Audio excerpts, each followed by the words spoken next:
Okay, so you want to own a Lechon Manok business. You find a busy street corner, set up a rotisserie, and start roasting whole chickens over an open flame. The smell alone pulls people in. By 5 in the afternoon, there's a line. It looks like one of the simplest businesses in the country to start.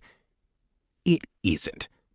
The story of how a Lechon Manok stand actually makes money and how it quietly fails is one of the most deceptively complex small businesses in the Philippines.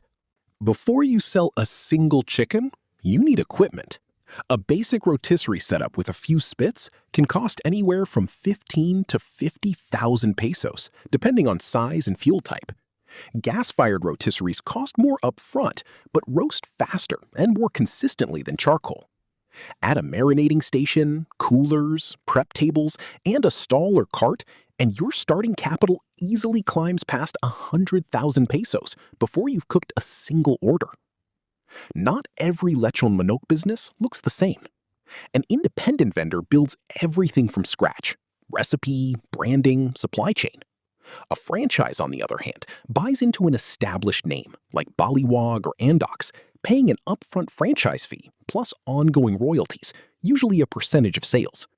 In exchange, you get a proven recipe, brand recognition, and supplier relationships already in place. This is the first real decision point. Independent vendors keep more of their revenue, but carry all the risk of building a customer base from zero. Franchisees pay for consistency and trust, but that safety net comes with a permanent cut of every peso earned.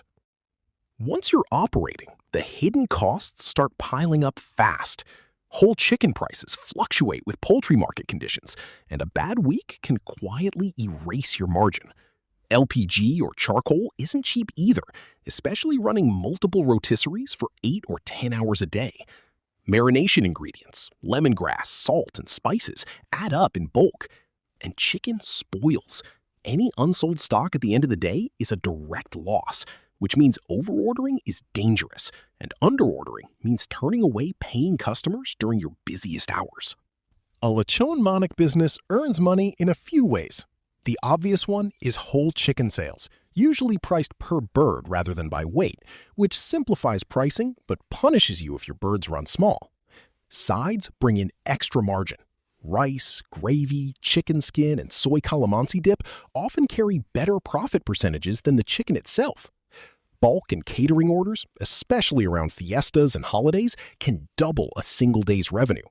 And increasingly, delivery platforms like GrabFood and FoodPanda bring in customers who never would have walked past your stall, though they take a real commission on every order. Operating costs remain relentless regardless of how business is going. Rent or stall fees, staff wages, utilities, and fuel continue whether you sell 50 chickens or 5. Competition makes this worse. In many neighborhoods, 3 or 4 Lechon Manok stands compete within a single block, splitting the same foot traffic and forcing prices down even as costs rise. This creates a familiar trap. A stand that looks constantly busy can still be barely profitable if margins per chicken are thin and daily fixed costs are high. Being busy and being profitable are not the same thing. Location design plays a bigger role than most new owners expect. Successful vendors position themselves near jeepney stops, markets, or residential exits, anywhere people pass by already thinking about dinner. The difference between a corner with heavy foot traffic and one a block away can mean double the daily sales. The rise of food delivery apps changed this business significantly. Stands that once depended entirely on walk-up customers can now reach entire neighborhoods without expanding their physical footprint. But that convenience comes at a cost. Platform commissions can eat 10 to 30% of an order's value, quietly compressing already thin margins. Franchise growth tells its own story.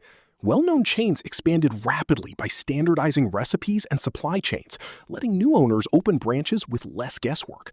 But rapid franchise growth also means market saturation. In some areas, there are now more branded stands than the local population can reasonably support. Ultimately, owning a Lechon Manok business can be genuinely profitable or quietly draining, depending on execution.